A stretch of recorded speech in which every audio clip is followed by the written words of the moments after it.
Boa noite. Querendo sair para o mundo, ao pai o mais novo pede tudo que tinha direito, que ele dá e nada mede. Pois agindo com justiça, para não despertar cobiça, mostra como se procede. Passados não muitos dias, o mais moço decidido, junta tudo que era seu e assim parte destemido para uma terra distante. Agindo como errante, sofrendo, se vê perdido. E nesse estado para baixo, fruto da sua vontade, que o pai muito respeitou, apesar da mocidade, o jovem no extremo cai, sem saber para onde vai, se envolvendo na maldade. Consumiu tudo o que tinha, nada tendo para comer, diante da grande fome, aqui veio acontecer. Passando necessidade, defrontando adversidade, como é difícil viver. Procurou ao seu redor alguém para lhe ajudar. O único que encontrou o fez porcos aguardar.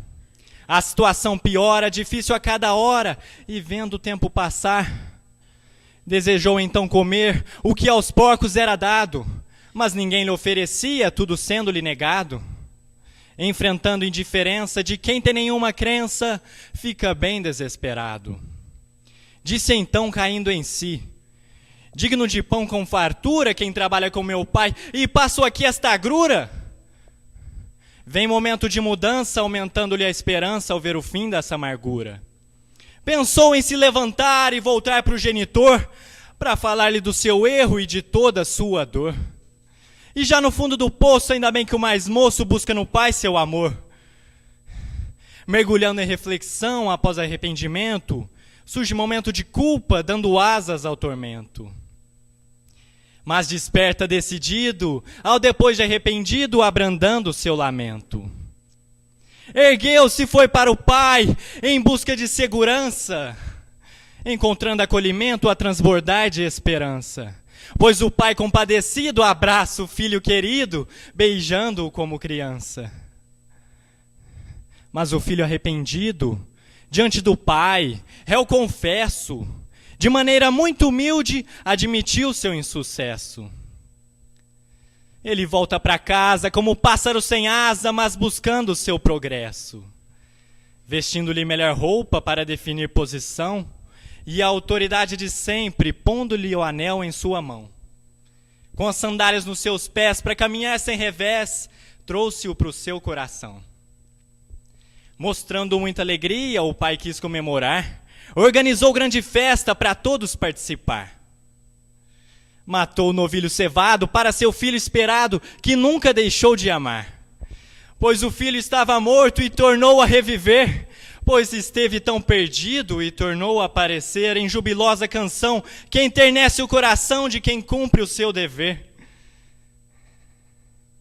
Mas o filho mais velho, que no campo estava ausente, ao ver toda aquela festa, quis saber todo carente. Na informação do criado, seu irmão tinha chegado, para o seu pai foi um presente.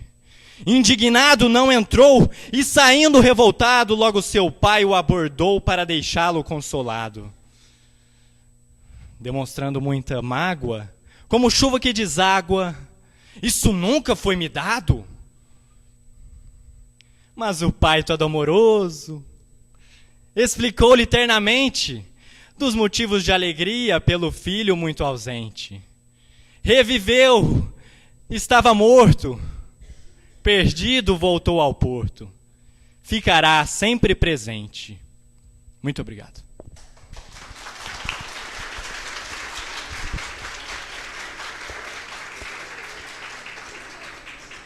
Parábola do Filho Pródigo, poesia de Antônio Carlos Essato.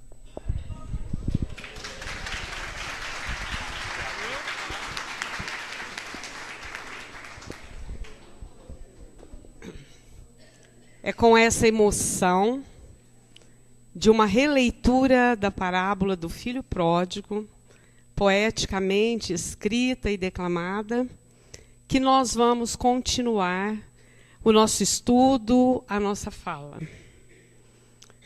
Com essa mesma emoção que o Murilo declamou o poema, eu quero que todos nós cheguemos até a Palestina.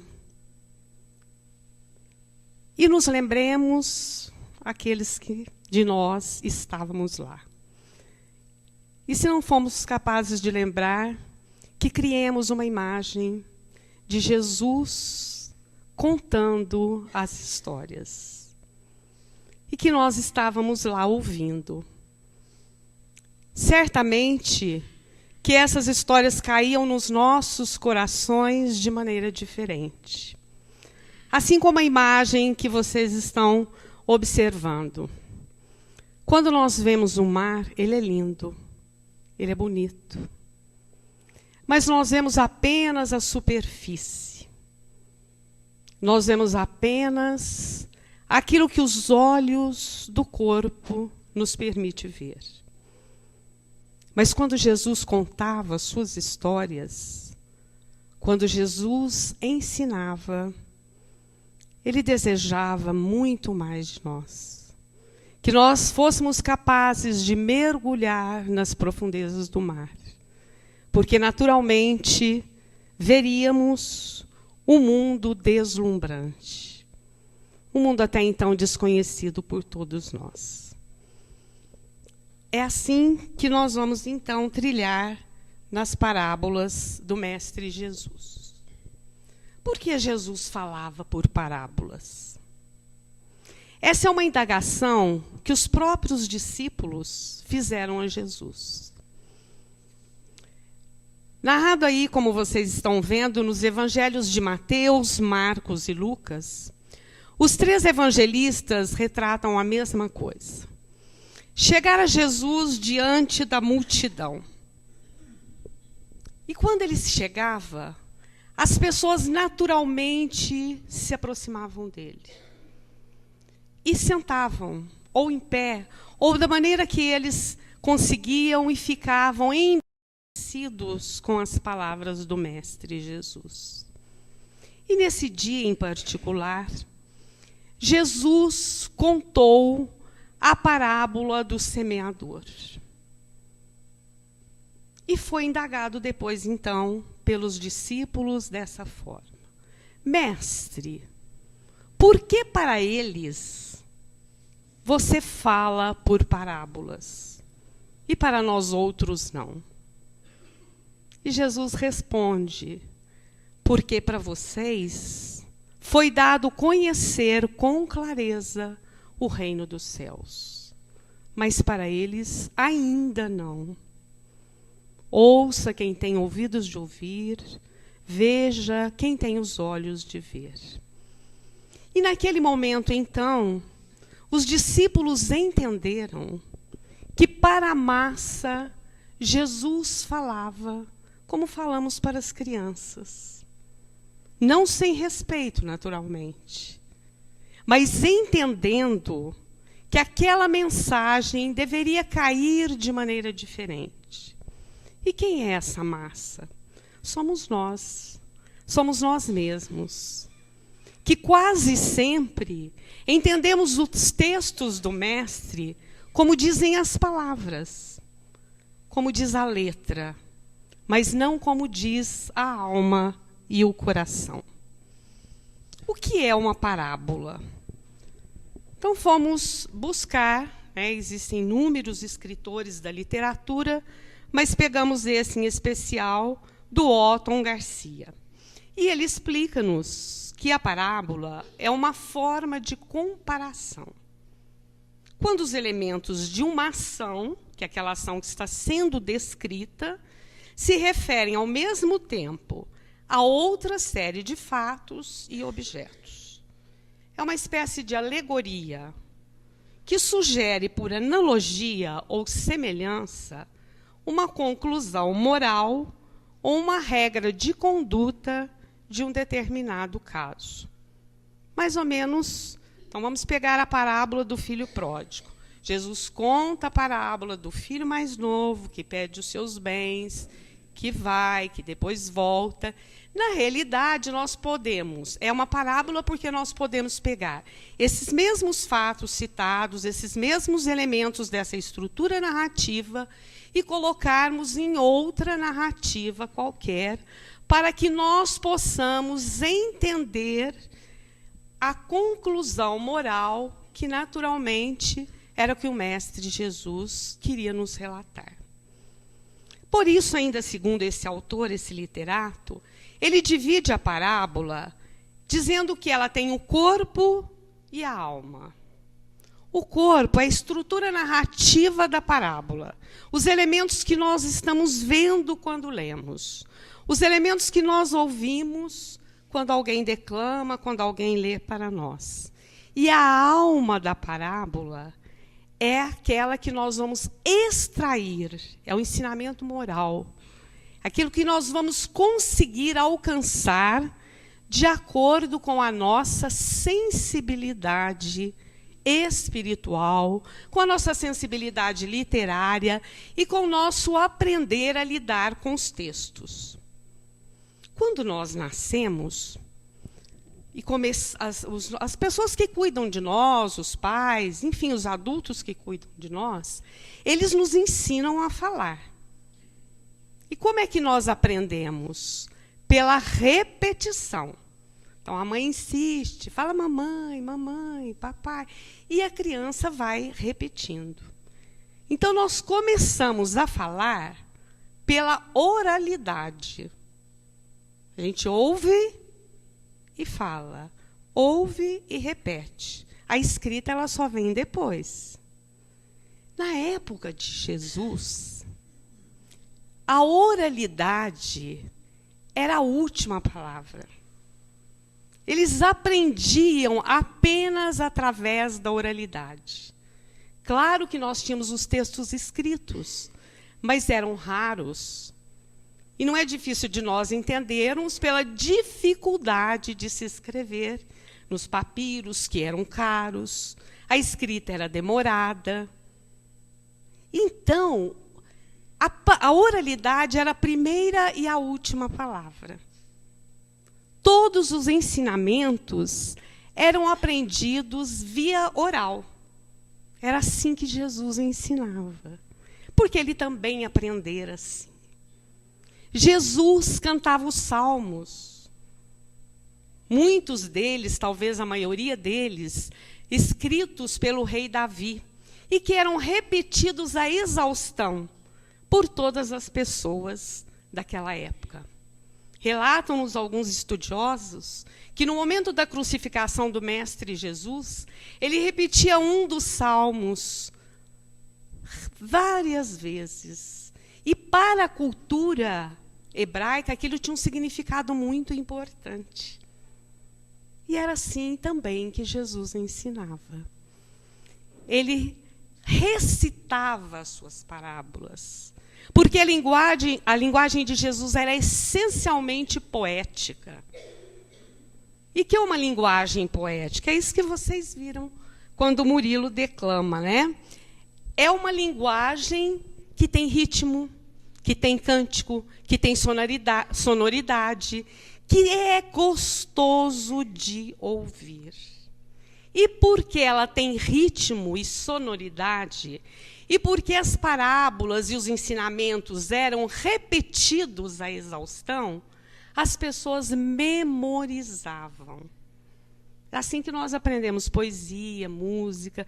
Por que às vezes uma música fica para nós? Porque nós ouvimos 1, 2, 3 vezes, quando você vê, você está cantando. Muito mais fácil que um texto literário que não tenha a parte poética, né? E assim, então, o conhecimento era passado. Por isso que Jesus não escreveu, porque era costume. Quando ele dizia as parábolas, que todas elas, porque nós não temos exatamente a noção de como era esse ritmo das parábolas do Mestre Jesus, porque ele falava na língua hebraica, ou aramaico.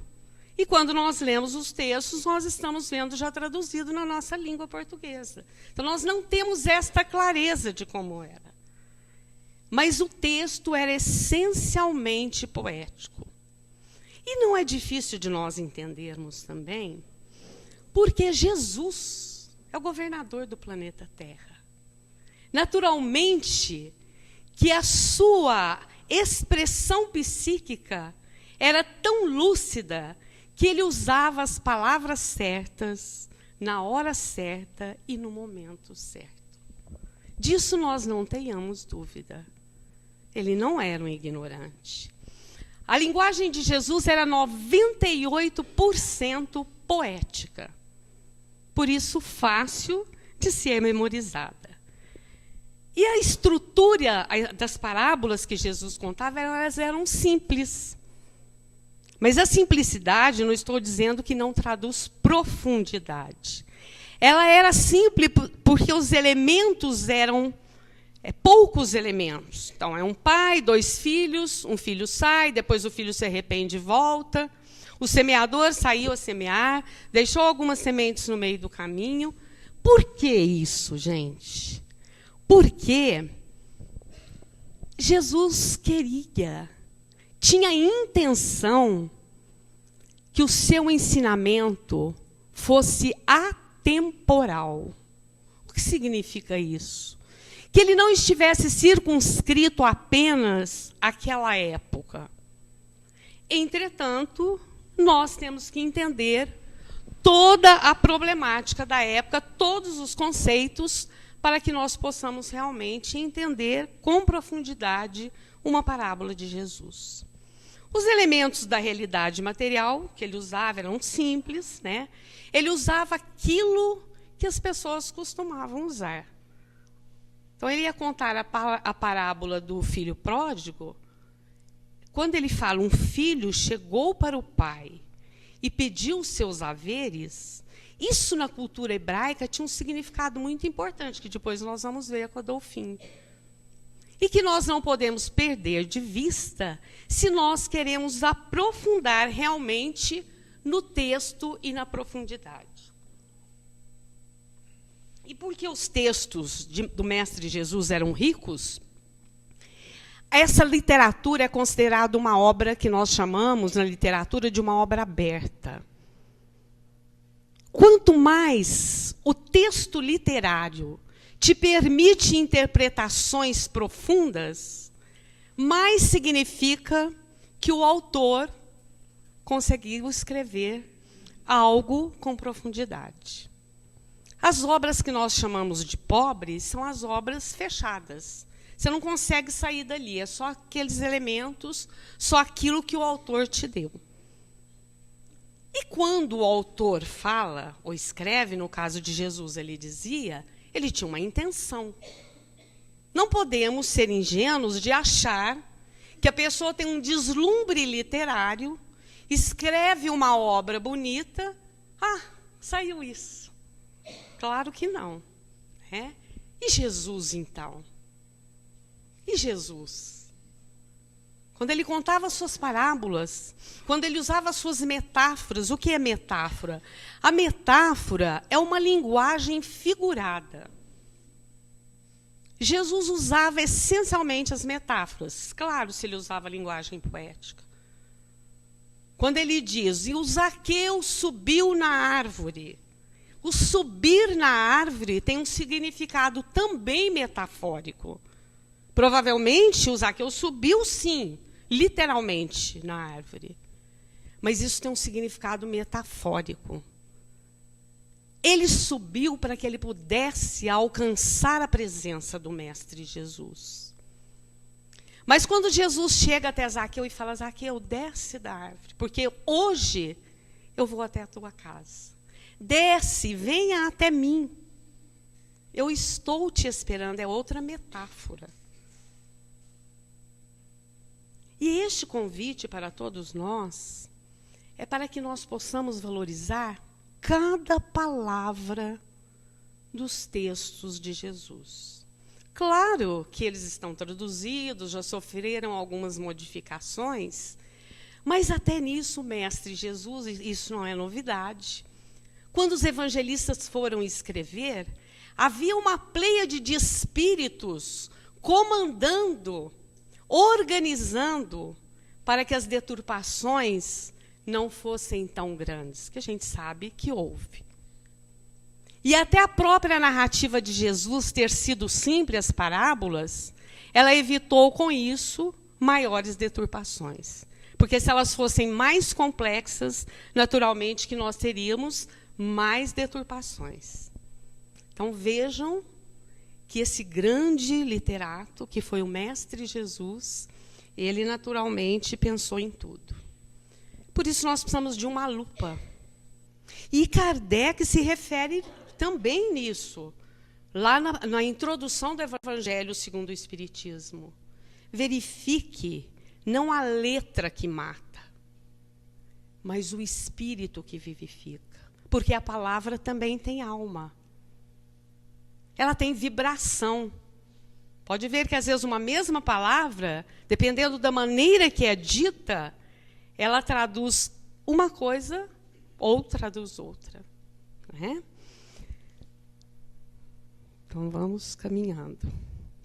A cada ouvinte, Jesus relatava uma parábola diferente, na estrutura, mas na profundidade era a mesma. Olha o nosso governador, né? Quando ele conta a parábola da dracma perdida, ele conta para as mulheres. Falando rapidinho. A mulher perdeu uma dracma, que era uma moeda insignificante. Uma moeda de 5 centavos. Que ninguém quer saber dela mais. E a mulher ficou desesperada atrás da moeda. Enquanto ela não achou aquela perdida, sendo que ela tinha muitas, ela não teve sossego. Sabe por quê? Porque elas faziam colares com aquelas moedas. Vocês já viram mulher usar colar faltando uma pedra? Não, né? Por isso que Jesus conta para as mulheres. Mas com a mesma estrutura intrínseca da parábola, ele conta para os pastores assim. Um pastor tinha 100 ovelhas. Aí um dia uma fugiu.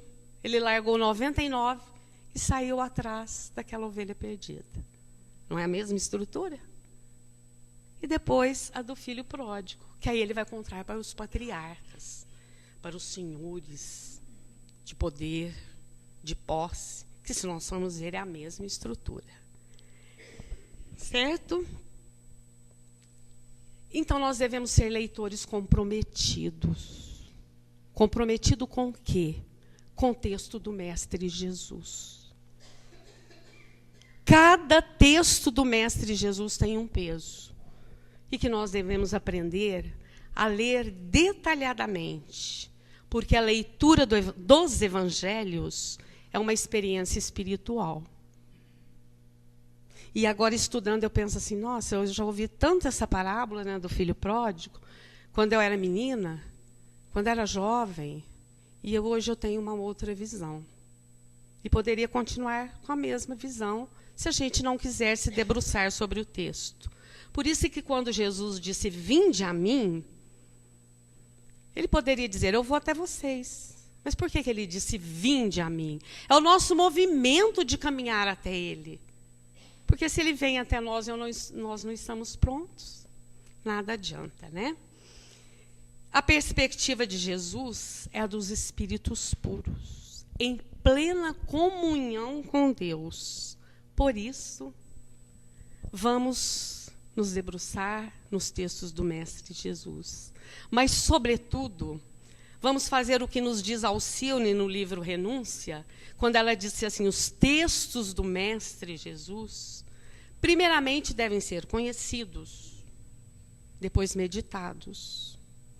Depois, eles devem ser analisados para, finalmente, serem vividos.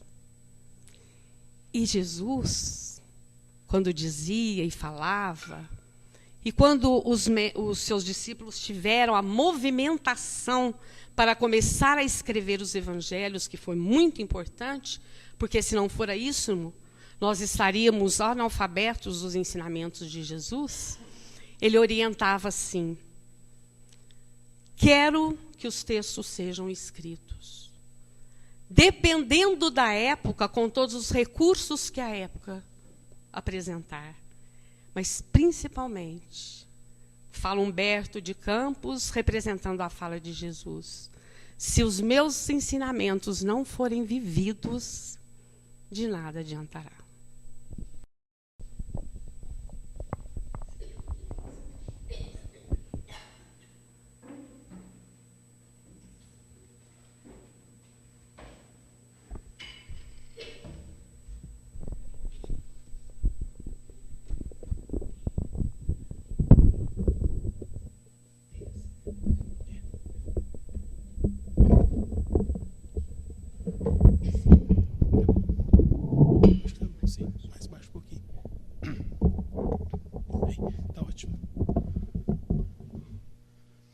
Boa noite, irmãos.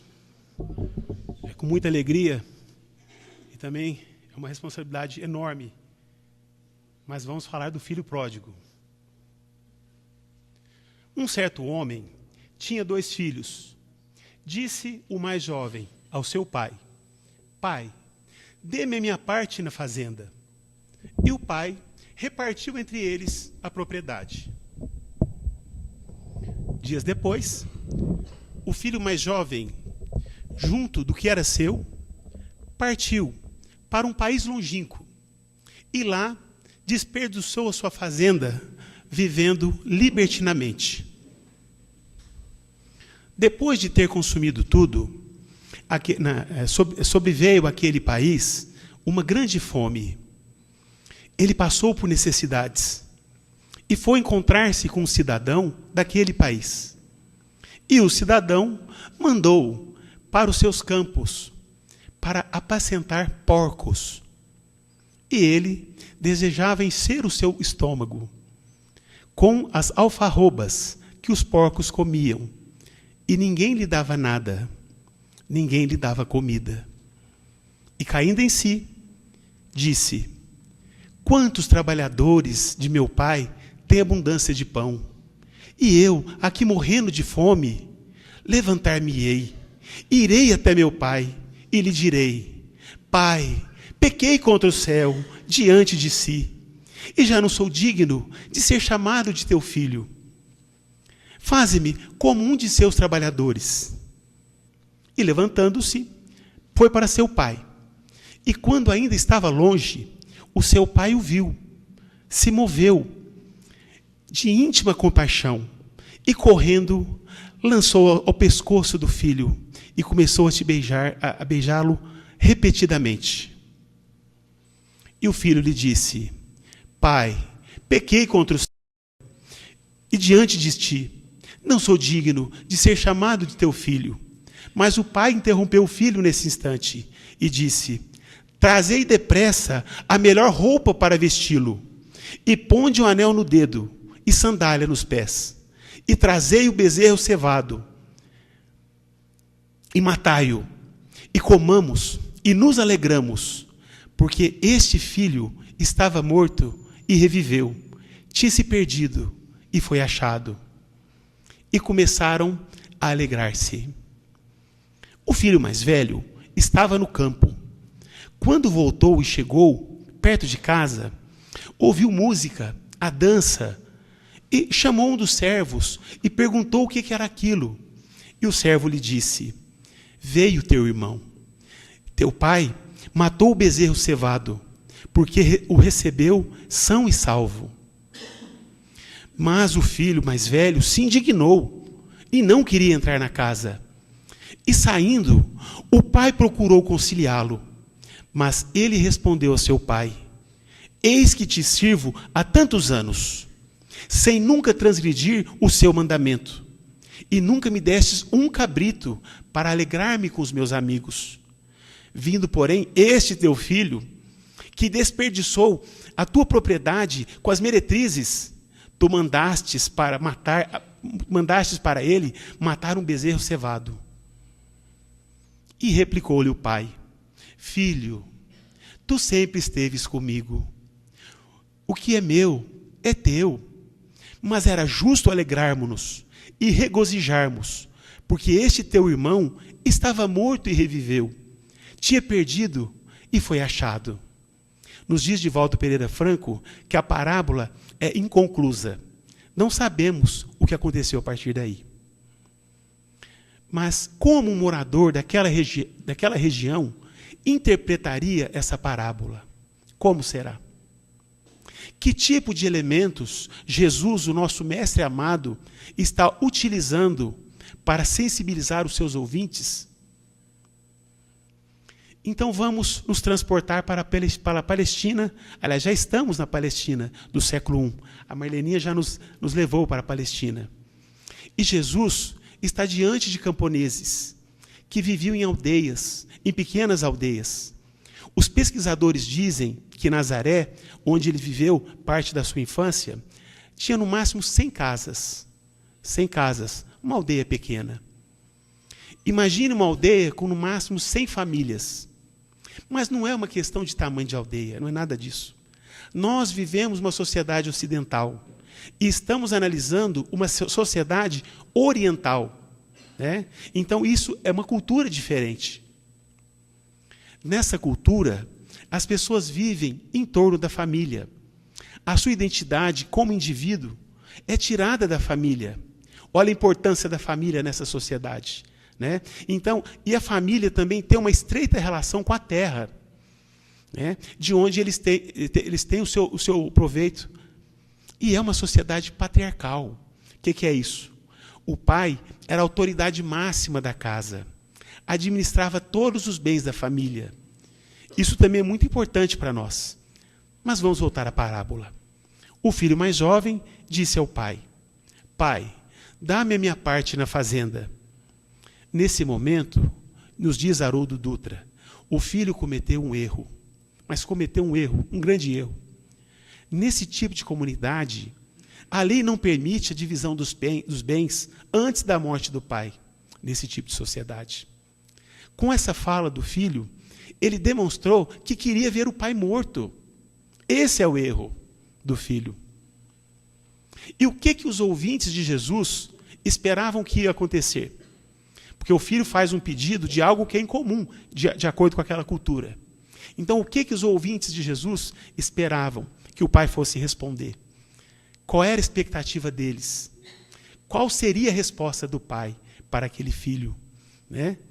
Então, provavelmente, aquele povo teria imaginado, o pai vai responder assim: você está desejando a minha morte, está deserdado. Para aquela cultura, talvez essa fosse a resposta do pai, né? Então, o filho perderia a herança e seria expulso da aldeia, porque estava contra as regras daquela sociedade, daquele povo, daquele tempo. Mas o pai da parábola repartiu os bens e deu a parte do mais jovem. O pai da parábola, nesse momento, ele dá um choque nos ouvintes de Jesus. Esse é o primeiro choque, né? E por que então que o pai repartiu os bens, ao invés de deserdar o filho? Por que o pai repartiu os bens? Por que o pai não deserdou o filho, de acordo com a cultura da época? Mas os problemas do filho mais jovem estavam apenas começando. A aldeia jamais ia aceitar aquele filho, jamais, né? Na época, ninguém vendia os seus bens. As pessoas viviam na sua propriedade. E a propriedade era passada de pai para filho. Então não tinha essa cultura que existe na nossa sociedade, onde vendemos e compramos imóveis. Não era dessa cultura. Então, o filho mais jovem tinha que sair dali, porque certamente ele seria expulso. E foi o que ele fez. Aquele jovem rompeu com a unidade familiar. Uma ruptura muito grave. Porque o patrimônio, ele foi repartido antes da morte do pai. E a parte daquele jovem, ela foi vendida. A família, portanto, dividiu-se. A família dividiu-se. E na aldeia, todos ficaram sabendo que naquela família havia um problema entre o pai e o filho, né? Todos ficaram sabendo disso. E esse problema causou uma divisão naquela família. E é nesse momento que começa o sofrimento do jovem. Porque sobreveio àquele país, para onde ele foi, uma grande fome. E ele já não tinha o seu dinheiro, né? Não tinha nada da sua propriedade, da sua fazenda. Então, quando ele perdeu o seu dinheiro, ele foi obrigado a procurar um emprego. Algo que ele nunca tinha feito na vida. Então, ele vai procurar um emprego. E é nesse momento que começa a sua expiação. É nesse momento que começa a sua queda. A queda, quem fala é a Angélica, aquela companheira que veio aqui em Franca. Ela fala que essa é a queda da queda. E qual é o emprego que ele conseguiu arrumar? Vejam, gente, era um homem cujo pai tinha uma fazenda. Ele sempre viveu no luxo. E agora, a única profissão que ele consegue, né, é o quê? Cuidar de porcos. E de acordo com o costume da época, era algo impróprio. Porque o porco era considerado um animal impuro. Então ninguém mexia com o porco. Quem cuidava dos porcos eram o quê? Os servos. Os trabalhadores. Não o filho de um proprietário de terras, que é o caso desse rapaz. Então ele chegou até o fundo do poço, né? Na queda da queda. Além de cuidar dos porcos, ninguém dava comida a ele. Então, é a comida dos porcos que ele vai comer. Vai se alimentar da comida dos porcos. E era uma comida ruim, não tinha um gosto bom, né? Então, nesse instante é que começa o processo da sua recuperação, da recuperação do filho pródigo. Porque é nesse instante que, passando fome, é que ele caiu em si. É o momento do despertar da consciência. E ele disse, ou pensou, quantos trabalhadores de meu pai têm em abundância o pão, e eu aqui morrendo de fome? Levantar-me-ei, e irei até meu pai, e lhe direi, Pai, pequei contra o céu, e diante de ti. Já não sou digno de ser chamado teu filho. Faze-me trabalhador, faze-me como um de seus trabalhadores. Mas o jovem, ele tinha 3 problemas agora. O primeiro problema é que ele insultou o pai, quando ele pediu para que o pai dividisse os bens, né? Ele insultou o pai. E humilhou também o pai perante a aldeia, perante a comunidade. Então ele tinha que pedir perdão para o seu pai. Esse era o primeiro problema. O segundo, ele tinha que enfrentar a aldeia, porque foi proscrito, ele foi expulso da aldeia, né? Então, ele quebrou uma regra. E se ele voltasse, seria humilhado, apedrejado. E o terceiro grande problema dele, ele rompeu com o irmão mais velho. Qual a imagem que ele passou para o seu irmão mais velho quando pediu a divisão dos bens? É como se ele estivesse falando assim, eu não quero viver com você depois da morte do nosso pai. É como se ele tivesse dito isso. Isso significa que a família não teria mais continuidade, né? Naquela época, a importância do pai e os laços de família eram muito importantes. Pelas regras da sociedade oriental, o filho era responsável pelo pai até a sua morte ou seu desencarne. Bem diferente da nossa sociedade, porque às vezes colocamos os nossos pais nos asilos. Tem até uma música que o Valentim gosta muito, que é o Coro de Boi. Né, Valentim? É muito boa essa música. Também tem uma outra do Sérgio Reis, que é o Filho Adotivo, que mostra como que a nossa sociedade é diferente da sociedade oriental. E a parábola segue. E Jesus mostra que é um mestre insuperável, o mestre dos mestres. Por quê? Porque o moço seguia viagem de volta para sua casa. Um retorno cheio de incertezas, de inseguranças, né? Com 3 problemas a resolver. E ele tinha só uma solução, que é pedir perdão ao pai. Como será que ele vai resolver esses 3 problemas, né? Então, naquela região, um ancião, ele andava lentamente na aldeia. Era até humilhante se alguém visse um ancião correndo. Isso não acontecia. E quando um ancião corria naquele local, alguma coisa tinha acontecido. Era encrenca na certa. E o moço ainda estava longe da aldeia. Mas o pai o avistou. O pai que avistou o filho. E saiu correndo pela aldeia. O povo parou para assistir. Diacho, o que está acontecendo? Esse ancião correndo, né?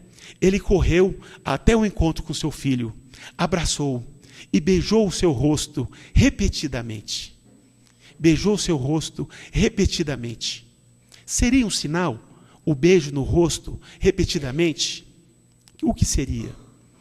Então, no Oriente, quando existe um conflito entre 2 pessoas, é muito comum chamar um mediador.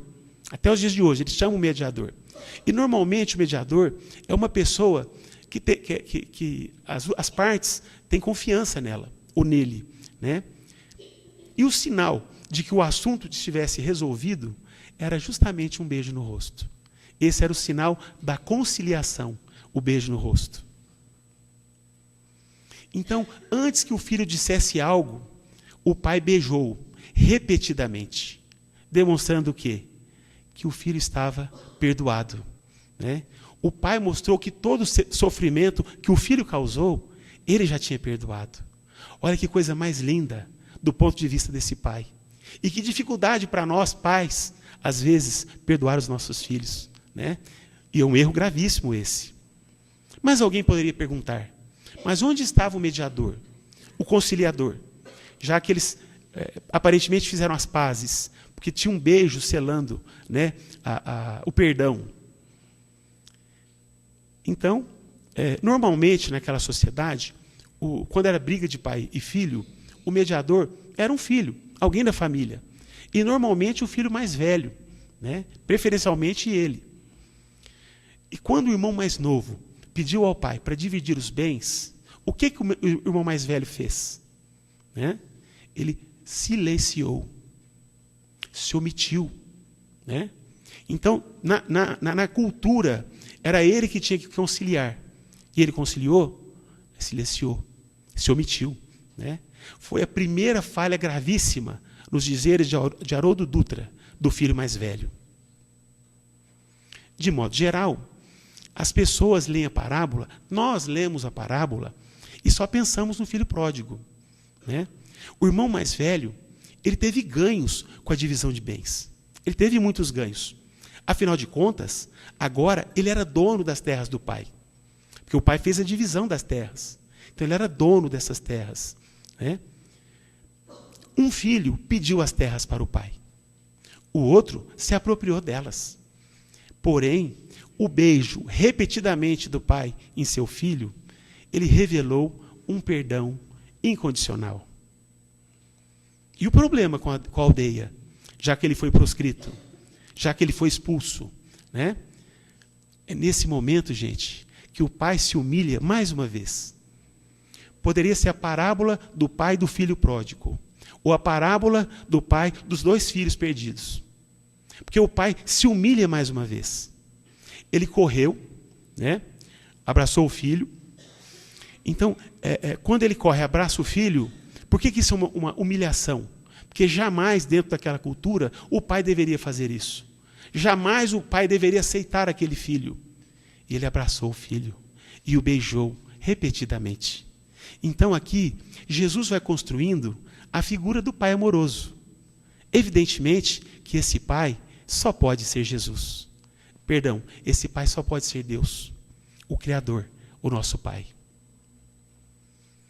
Então Jesus se utiliza dos conhecimentos daquela época para falar do amor de Deus, para nos mostrar a sua bondade, o perdão, a importância do perdão.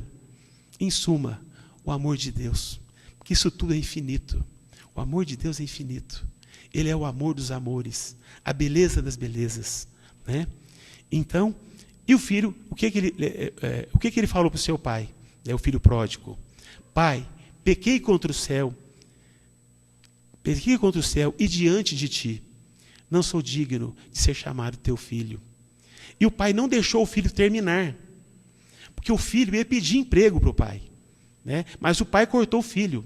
E falou assim, ele falou para os servos, trazei depressa a melhor roupa para vesti-lo. E um anel no dedo e sandálias nos pés. Qual seria o significado dessas palavras do pai? Que interrompeu o filho, que ia pedir para ser seu servo, ele interrompe o filho, dizendo, traze a melhor roupa, um anel para que ele coloque no dedo, né? E sandálias para os pés. Isso é muito simples, nos esclarece Haroldo Dutra. Ele fala que naquela sociedade, só os filhos andavam de sandálias. Os servos não. Os servos andavam descalços. Olha que coisa. O anel é anel de família. Usava o pai, o irmão mais velho, o irmão mais novo. Era um hábito deles. Mas usava o quê? Os irmãos, a família. Né? E a roupa que o pai pediu, a melhor roupa, era uma roupa especial, que eles vestiam somente em dias de festa, para receber os convidados da aldeia.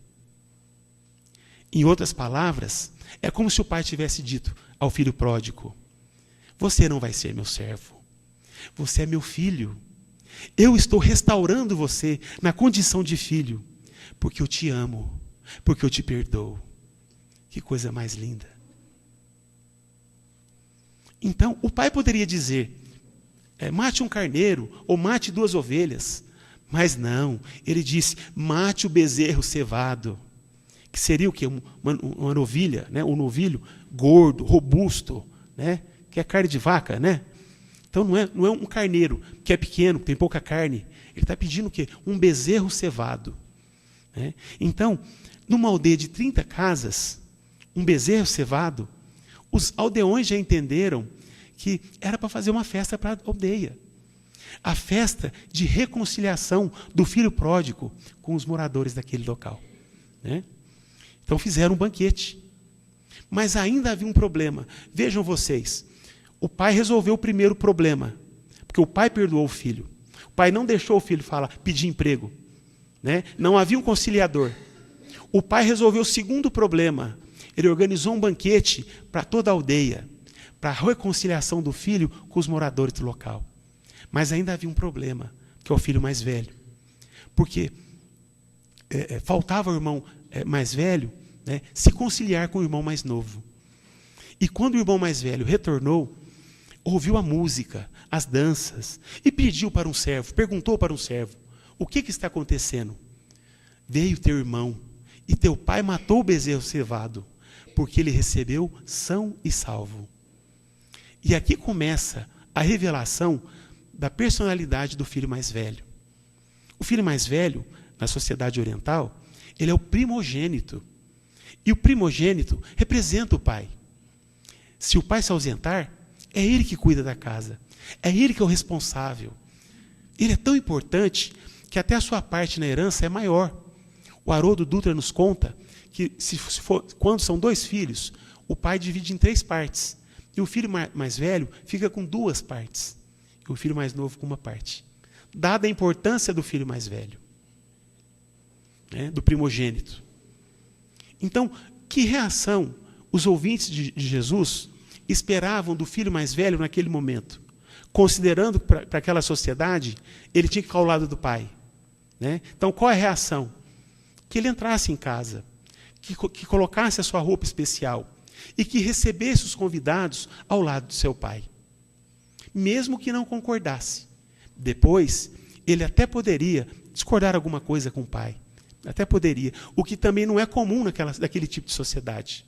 Porque pai, naquela sociedade, naquela sociedade, não questionava o pai. E qual foi a reação do filho mais velho? Né? Em público, na frente de todos, ele não queria entrar. Ele não entrou na sua casa. Né? Porque roupa suja a gente lava em casa. Mas o filho mais velho, não entrando em casa, ele demonstrou que não concordava com o pai. Era um insulto a seu pai. Era um insulto, era uma humilhação a seu pai. E mais uma vez, o pai se humilhou. Olha a figura do pai, gente, que poderia ser a mãe também. Mais uma vez o pai se humilhou. Como é difícil para nós nos humilharmos, né? Como é difícil para nós reconhecer os nossos erros. Como é difícil para nós perdoar os nossos filhos, os nossos irmãos, a esposa ou o esposo, não é verdade? E de acordo com as tradições daquela época, o filho mais velho deveria falar assim, Senhor meu pai, olha o tratamento, Senhor meu pai. Ele deveria começar a conversa com o pai assim. Mas, no entanto, o que ele fez? Eis que te sirvo há tantos anos. Quer dizer, não falou Senhor meu pai. Eis que te sirvo há tantos anos, sem nunca transgredir o seu mandamento. E continua falando. Né? Então, ele não usou o pronome de tratamento. A falta falta de respeito para com o pai. Ele deveria ter falado, Senhor meu pai. Quanto tempo, né, nós falávamos, bença pai, bença mãe, bença tia, bença avó. Isso não existe na nossa sociedade, mas existia naquela cultura. Então, o filho mais velho, ele reagiu por sua vontade. Sabe por quê? Porque ele também queria ter saído da aldeia, mas não teve coragem. Ele queria sair da aldeia, mas não teve coragem. Ele nunca esteve na sua casa, nunca esteve ali. Né? O filho pródigo, o filho pródigo teve coragem, o filho mais velho não. Né? É um covarde. O pai estava restaurando a família, momento de união, algo sublime. E o filho mais velho, pensando em festas, em comer carne com os amigos, em questões materiais. Então, o filho mais velho é o egoísta covarde, nos dizeres de Haroldo Dutra. E o filho pródigo, o egoísta corajoso. Então, Jesus termina a parábola com uma lição do seu pai, que respondeu ao filho mais velho: Filho, tu sempre esteves comigo, e tudo que é meu é seu. Por que é uma lição maravilhosa essa, gente? Né? Ele vai falando que era justo alegrarmos e regozijarmos, porque este teu irmão que estava morto reviveu. Tinha se perdido e foi achado. Então, por que Jesus contou essa parábola? Né? Jesus contou essa parábola porque quando ele se reunia com a multidão, e quando ele ia comer também, né, fazer as suas refeições, ele estava com os pecadores, com os publicanos, com as meretrizes, com os doentes, né, com os enfermos. Então, era essa multidão com quem Jesus sempre estava, inclusive no momento da alimentação. E no Oriente, e também para nós, de certa forma, almoçar na casa de alguém é algo nobre, né? É uma honra para nós poder almoçar na casa de alguém. E aí a pergunta, né? Porque os fariseus, né, ficavam observando, e teve um que falou assim, ó, por que o mestre dos cristãos come com os publicanos e pecadores? Por que ele não come com a gente? Né? Com as autoridades, com os ricos, já que ele é um mestre? Né? Como que as pessoas daquela época recebiam os pobres, os pecadores e publicanos? Como que nós recebemos nas nossas casas os pecadores, os publicanos? Como que recebemos? Jesus, então, contou essa parábola. Ele estava descrevendo dois tipos de atitudes. Os publicanos e pescadores representavam o filho pródigo. E os escribas e fariseus representavam o filho mais velho, o filho egoísta. Então, meus irmãos, eu não posso extrair a minha felicidade da infelicidade dos outros. Acredito que ninguém aqui pode extrair a nossa felicidade, a partir da infelicidade dos outros. Como queria o filho mais velho. Porque ele queria a sua felicidade e queria o sofrimento do irmão mais novo. Né?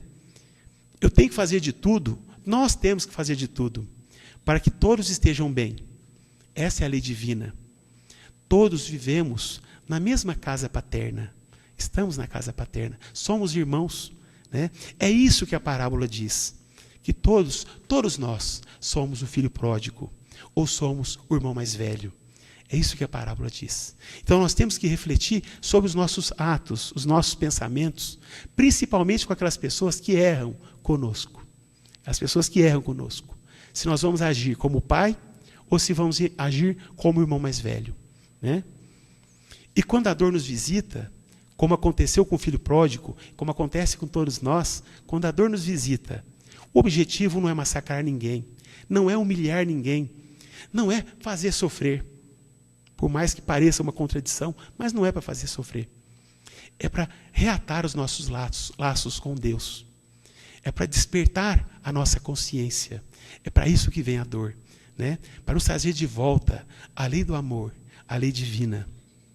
Então, meus queridos, nesse momento eu passo para a Renata.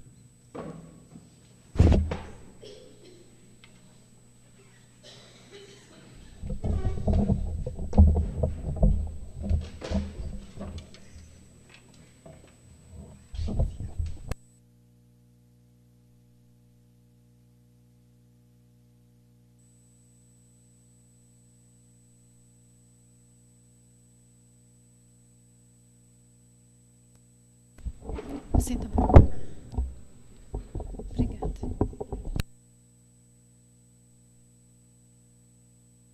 Boa noite, pessoal. Agradeço muito a oportunidade de estar aqui de novo, falando com amigos que moram no coração, né? Eu vou fazer um convite. Voltem todos para o Luz e Amor, né? Até então a gente estava na Palestina. E aproveitando a oportunidade de ter ouvido a Marleninha e o Adolfo falarem, eu vou só contextualizar algumas coisas que eu fui pensando enquanto eles estavam falando. Quando Jesus falava, e ele falava por parábolas, não era sem razão. A parábola é uma forma de falar ao nosso coração. Quando Jesus conta uma história, ele conta uma história para que a gente consiga visualizar uma situação e nos colocar naquela situação. Ele fala à nossa alma, ao nosso coração, quando ele fala por parábolas. Eu acho que isso é o mais importante. Cada vez que a gente escuta uma parábola, cada vez que a gente escuta uma história vinda de Jesus, ou um livro que a gente leu, ou uma outra história que a gente ouviu, e que ela é uma história, que ela é difusa, cada vez que a gente escuta essa história, a gente para pensar em alguma situação que a gente está passando, que a gente está vivendo. Então, a proposta aqui é a seguinte: vamos pensar em nós. Vamos avaliar nesse momento o nosso coração. Por quê? Porque a gente tem mania de escutar uma história, escutar uma parábola e pensar que é o marido que podia estar ouvindo aquilo, que é o filho que podia estar ouvindo aquilo, que é o vizinho que podia estar ouvindo aquilo.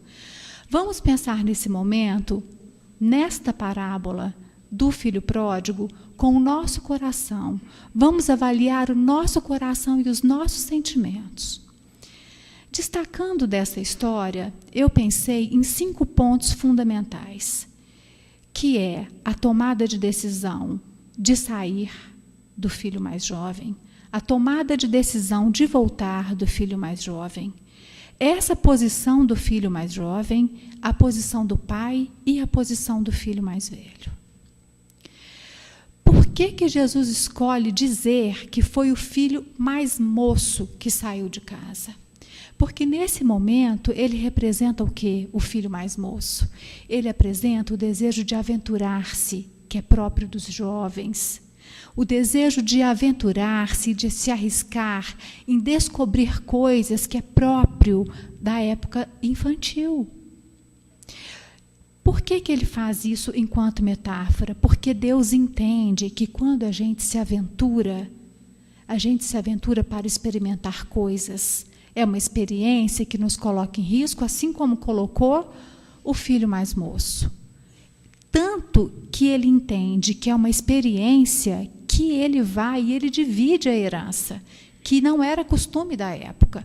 Ele toma uma atitude que não é convencional, o pai, né? Mas aqui nós estamos pensando que esse pai é Deus. Por quê? Porque é exatamente assim que nós somos tratados e amados por Deus. Quando a gente se aventura, quando a gente se afasta. E olha que esse pai, de fato, ele só pode ser Deus. Por quê? Porque antes do filho pedir perdão, ele já o recebe de braços abertos, o beija e o traz de volta com muita alegria. Por quê? Porque Deus, ele é se eu pudesse resumir Deus em uma palavra, eu resumiria em amor. Deus é amor. Quando a gente erra, quando a gente se afasta de Deus, muitas vezes a gente tem dificuldade de voltar porque a gente se culpa. A gente acha que a gente vai ser recebido por um Deus punitivo, que a gente está aqui para pagar os erros que nós cometemos. Nós não estamos aqui para pagar nada, nós estamos aqui para aprender. E que todas as vezes que, de fato, a gente se reconhece na infantilidade, nas aventuras da juventude espiritual, não estou falando da infância da criança encarnada, não, eu estou falando na juventude e na infância espiritual. Muitas vezes a gente tem dificuldade de retornar, por quê? Porque a gente acha que vai encontrar um Deus que não é puro amor, um Deus que vai nos punir. Essa metáfora, eu, estudando e lendo outros estudiosos, consideram que essa metáfora é a metáfora, é a parábola. Por quê? Porque ela representaria o Evangelho como um todo. Tudo que está dito nessa parábola, se a gente pudesse resumir o Evangelho, eles resumiriam nessa parábola. Por quê? Porque ele fala o tempo todo de amor. Outra coisa, o filho saiu, ele tomou uma decisão. Ele precisava sair, ele ousou, ele foi ousado e ele saiu. Não necessariamente ele precisaria ter se perdido. Ele não precisava. Porém, ele se perdeu. Ele se perdeu, reconheceu que ele estava perdendo muitas coisas, que lá onde ele morava era muito melhor para ele. Ele já tinha reconhecido isso. Mas, quando ele toma a decisão, a segunda decisão, que é a decisão de voltar, ele não faz de qualquer jeito. Ele volta, mas ele volta e pede para o seu pai: me contrate como seu empregado. Isso é uma outra metáfora, porque ele volta, mas ele volta querendo trabalhar. Ou seja, me coloca na lida que eu preciso aprender. Eu não vim para ser seu filho, eu voltei para ser o seu empregado. Me ensine a trabalhar. Deus, o pai, o abraça, o acolhe como filho. Por quê? Porque só o trabalho que ele teve de avaliação já foi suficiente. Ele já poderia ser recebido com dignidade de volta na casa do pai. Então, seguinte, esse movimento de retorno, ele é um movimento não simplesmente, me arrependi, está ruim aqui, vou voltar. Não, houve um trabalho interno, houve um amadurecimento nesse espírito para ele poder voltar. E quando a gente estuda as obras, quando a gente lê outros livros de outros espíritos que escrevem para nos alertar e para nos ensinar, a gente percebe mesmo que a gente se refaz nesse movimento de amadurecimento. E para isso a gente precisa abrir mão de algumas coisas para poder segurar outras coisas. E foi isso que o filho mais moço fez. Se aventurou de um jeito e voltou transformado. Então, valeu a ida dele. Né? Outra coisa que é preciso avaliar é a posição do filho mais velho. O filho mais velho, ele ficou, ele não foi. Ele estava ao lado do pai, ele estava ao lado de Deus, mas ele permaneceu ao lado. Ele não permitiu que Deus entrasse no coração dele. Ora, vejam, se eu sou uma criatura cristã, eu vejo que qualquer irmão meu desgarrou, se aventurou, e quando ele decide voltar, eu não consigo me alegrar com isso. Quer dizer, o que eu estou fazendo aqui, dentro de uma casa espírita? O que eu estou fazendo dentro da igreja? O que eu estou fazendo dentro de um templo religioso, se eu não consigo ter Cristo dentro do meu coração? Né? Que adianta eu estar aqui falando e a hora que eu passar ali no sinal, o cara me pedir um dinheiro, eu posso dar ou não, eu posso escolher isso.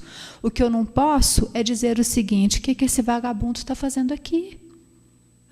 Porque isso não é uma atitude cristã. Ele é uma ovelha desgarrada, ele é um filho pródigo, um dia ele vai voltar. E não importa em que momento da minha escala evolutiva eu esteja, não importa, porque ainda assim sou filho de Deus.